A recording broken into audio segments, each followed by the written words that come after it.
Bulletin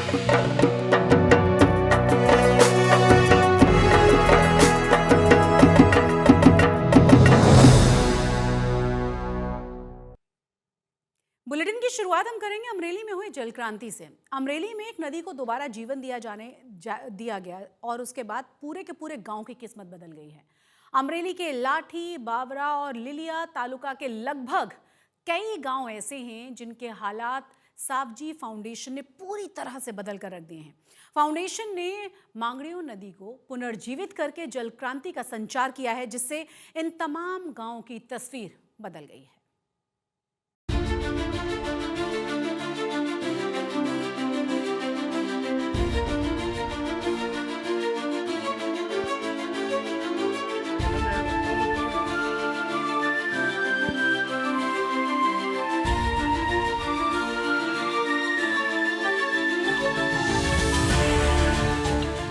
Amreli के लाठी, बाबरा और लिलिया तालुका के लगभग 75 गांवों की किस्मत बदल गई है।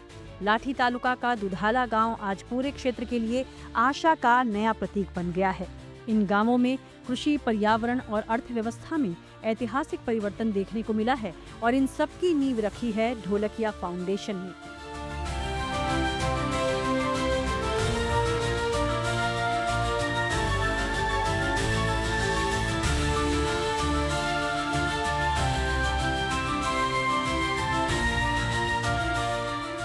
दरअसल दूधाला गांव और आसपास के क्षेत्रों में पहले पानी की स्थिति बहुत गंभीर थी। बारिश के पानी का संग्रह नहीं हो पाता था और नदी नालों का समुचित विकास न होने की वजह से ज्यादातर पानी समुद्र में बह जाता था। खेती केवल मानसून पर निर्भर रह जाती थी, जिससे किसानों को सिर्फ एक ही मौसम की फसल मिलती थी। हालात ऐसे बने कि बड़ी संख्या में ग्रामीणों को रोजगार के लिए पलायन करना पड़ा। ऐसे में ढोलकिया फाउंडेशन ने गागड़ियों नदी को पुनर्जीवित करने का फैसला किया।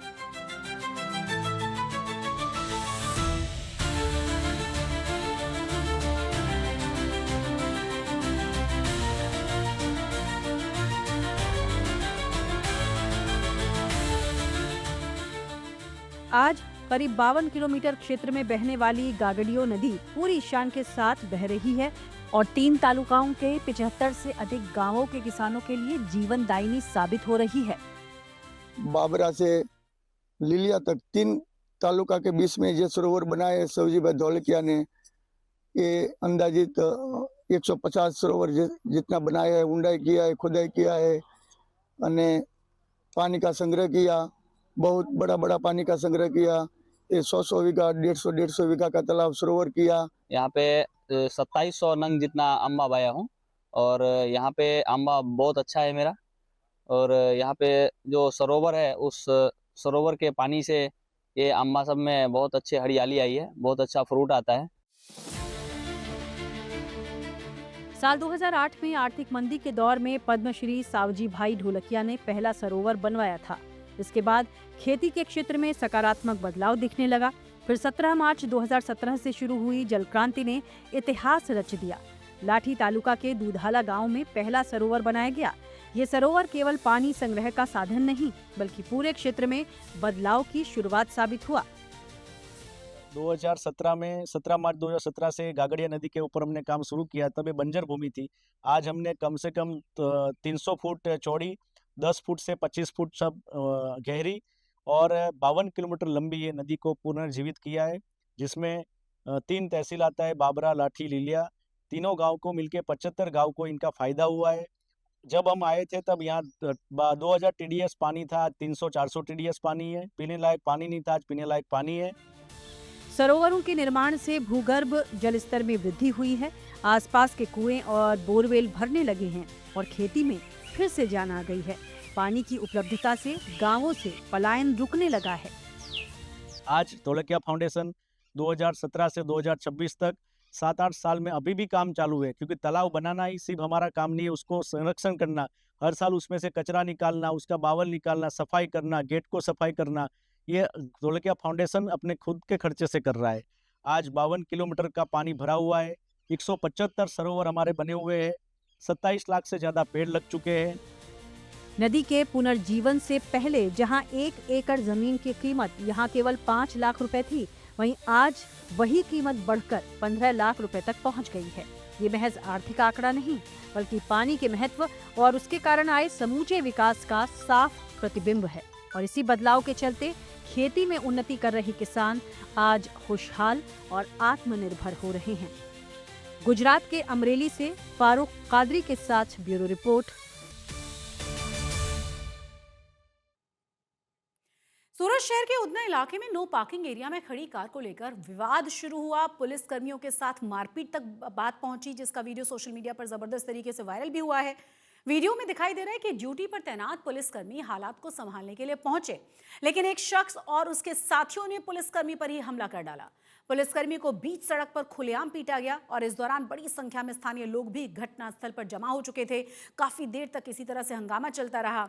बाद में पीड़ित पुलिसकर्मी ने आरोपी के खिलाफ शिकायत दर्ज करवा दी है। उसके बाद आरोपी को गिरफ्तार कर लिया गया है।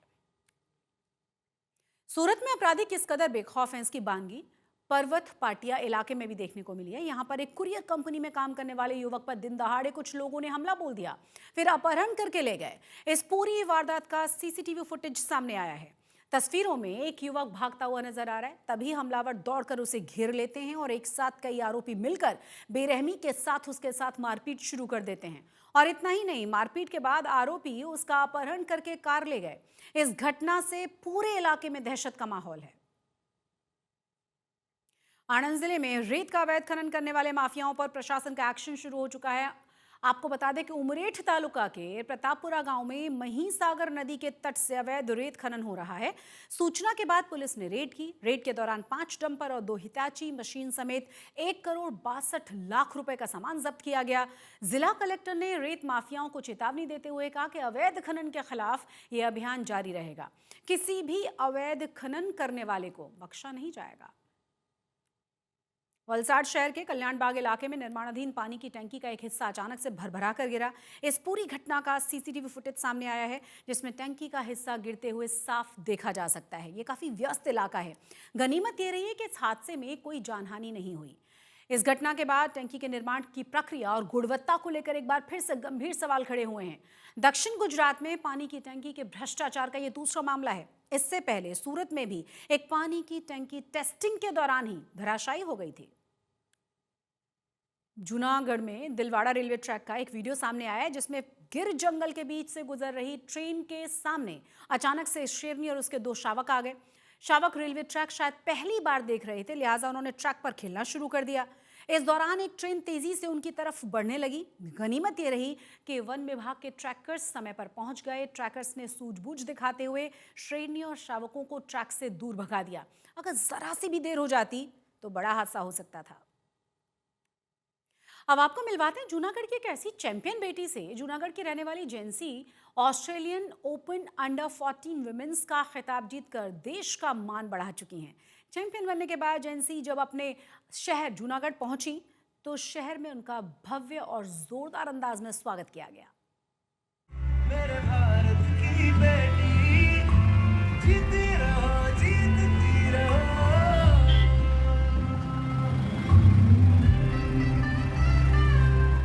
तिरंगे झंडे के साथ खुली जीप में सवार ये है जेंसी कानाबार। मेरे भारत की बेटी जीती रहो, जीतती रहो। भारत की अंडर 14 स्टार खिलाड़ी जेंसी कानाबार ने ऑस्ट्रेलियन ओपन खिताब जीतकर इतिहास रच दिया है। जेंसी पहली भारतीय महिला है जिन्होंने ये खिताब अपने नाम किया है। अंतर्राष्ट्रीय मंच पर भारत का परचम लहराने के बाद जब ये अपने शहर जूनागढ़ लौटी तो पूरा शहर इस जूनियर चैंपियन का हौसला बढ़ाता हुआ दिखाई दिया। जूनागढ़ में जेंसी का भव्य स्वागत किया गया। पूरे शहर में बाइक रैली निकाली गई। जगह जगह पुष्प वर्षा के साथ उनका अभिनंदन किया गया, जिससे जेंसी भी बेहद खुश नजर आई।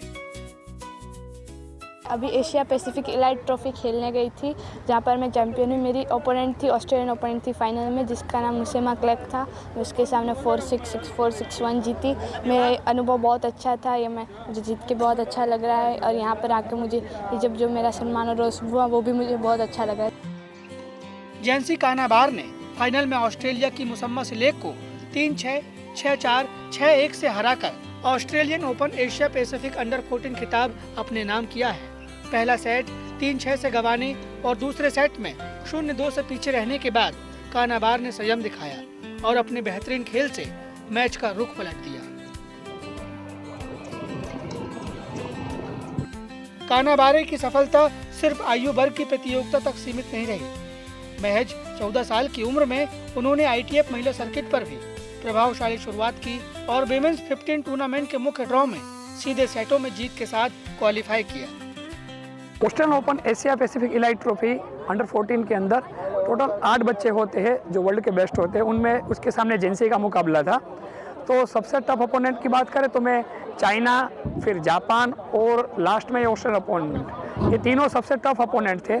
उसमें जो ऑस्ट्रेलियन अपोनेंट था उसकी सर्विस एकदम हाई क्वालिटी की थी, तो थोड़ा हमें ऐसा लगा कि यहाँ पर जेंसी को थोड़ी दिक्कत आ सकती है और जेंसी पहला सेट हार गई।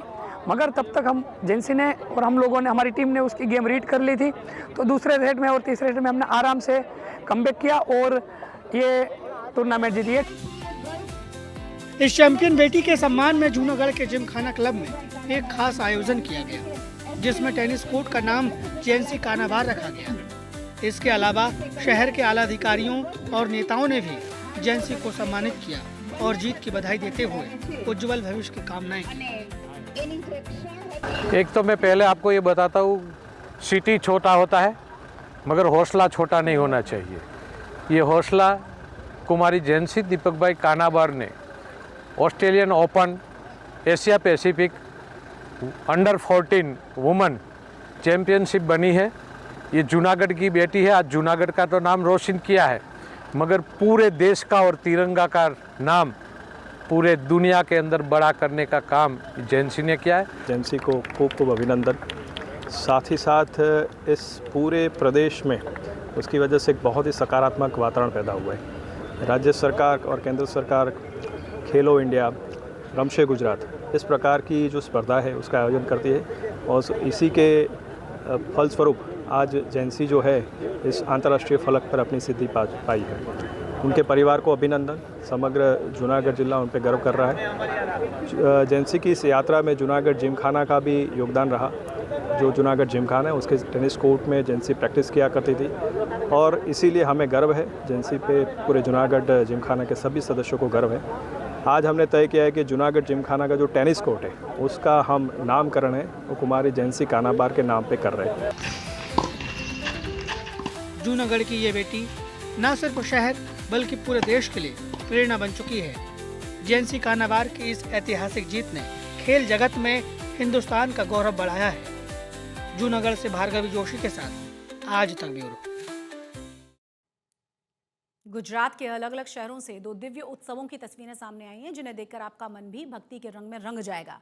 नाडियाड के प्रसिद्ध संतराम मंदिर में परंपरा और आस्था का वो संगम नजर आया जिसे साकर वर्षा कहा जाता है, जबकि शक्तिपीठ अंबाजी में मां के दरबार में आस्था का ऐसा सैलाब उमड़ा कि कई किलोमीटर लंबी कतार लग गई, जिसमें सिर्फ देशी नहीं बल्कि विदेशी श्रद्धालु भी मां की एक झलक पाने के लिए बेताब नजर आए।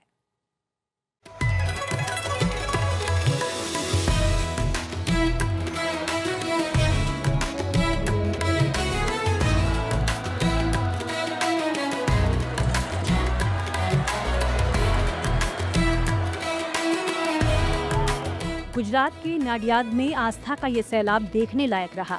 आसमान से बरसती ये मिठास जब वहाँ मौजूद जिस भी भक्त को हासिल हुई, खुद को नसीब वाला समझता नजर आया।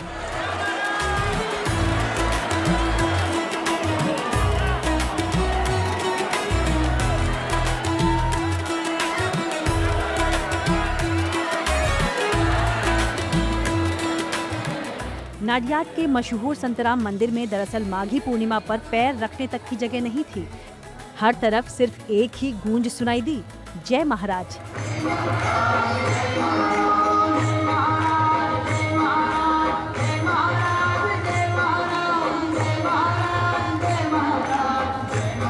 परंपरा, श्रद्धा और मिठास का ये सदियों पुराना संगम है, जिसको लेकर मान्यता है कि आज से 195 साल पहले पूज्य योगीराज अवधूत महाराज ने जीवित समाधि ली थी। इसी दौरान शक्कर की बारिश हुई और मंदिर में अखंड ज्योत खुद ब खुद प्रज्वलित हो गई।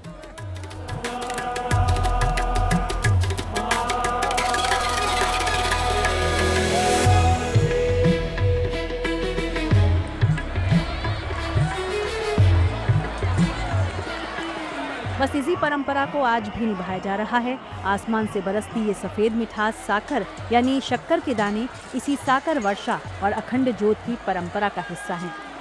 श्रद्धालु मानते हैं कि ये शक्कर के दाने और अखंड ज्योत के दर्शन कर उनका जीवन मिठास से भर जाता है। हम हर साल यहाँ मंदिर में दर्शन करने आते हैं। साल में एक दिन महाराज श्री की जिस दिन उन्होंने समाधि ली थी उस दिन सरकरा की वर्षा हुई थी और साल में इसी एक दिन महाराज श्री की महाआरती होती है। तो उसके दर्शन करने के लिए यूएस, यूके, ऑस्ट्रेलिया वगैरह सभी भक्त जो संतराम भक्त होते हैं वो सभी साल में इस दिन हम आते हैं।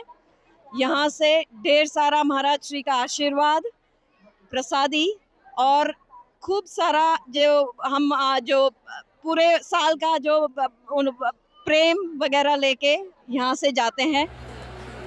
मंदिर के ऊपर से जब करीब 1000 मन शक्कर और 500 किलो कोपरा की बौछार हुई तो भक्त अपनी झोलियां फैलाए अपनी किस्मत संवारने की होड़ में जुटे नजर आए।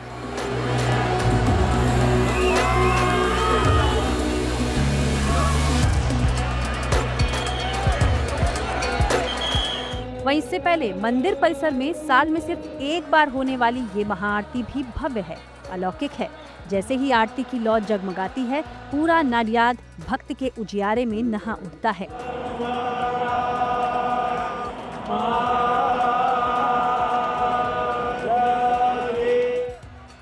और इसके बाद यहाँ पहुंचे देसी विदेशी भक्तों के लिए तो उत्सव का सबसे बड़ा आकर्षण साकर वर्षा देखने के लिए मंदिर परिसर में भारी भीड़ उमड़ी हुई थी।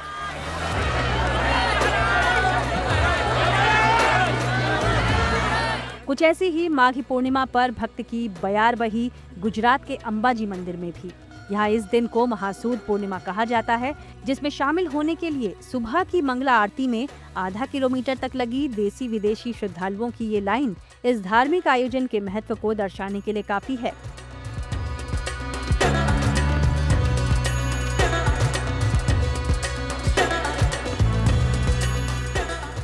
मंदिर के चाचर चौक पर हर जगह श्रद्धालुओं का सैलाब सा उमड़ा रहा।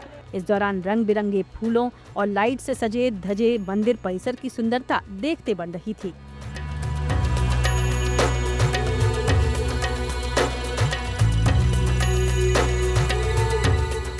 गुजरात का सबसे बड़ा शक्तिपीठ कहलाने वाला अंबाजी शक्तिपीठ यहाँ मंगला आरती से गुलजार रहा, तो वहीं पूर्णिमा की रात में लेजर लाइट से ये मंदिर जगमगाता नजर आया। और ऐसे में यहाँ पहुंचे श्रद्धालु मां भगवती के प्रति आस्था और श्रद्धा प्रकट करते दिखे।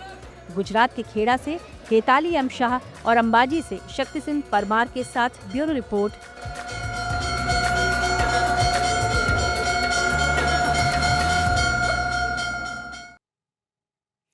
गिरनार की पावन धरती पर महाशिवरात्रि पर्व के मौके पर इस बार भी भव्य भवनाथ मेले का आयोजन किया जाएगा। भवनाथ मेला केवल मेला नहीं है, बल्कि भजन, भोजन और भक्ति का महासंगम है, जहां आस्था और संस्कृति एक साथ दिखाई देती है। इस बार मेले को राष्ट्रीय अंतर्राष्ट्रीय स्तर पर पहचान दिलाने के लिए विशेष तैयारियां की जा रही हैं। आयोजन की सीधी निगरानी गुजरात के मुख्यमंत्री और उप मुख्यमंत्री कर रहे हैं। अनुमान है कि इस बार देश विदेश से लाखों श्रद्धालु गिरनार के भवनाथ मेले में पहुंचेंगे।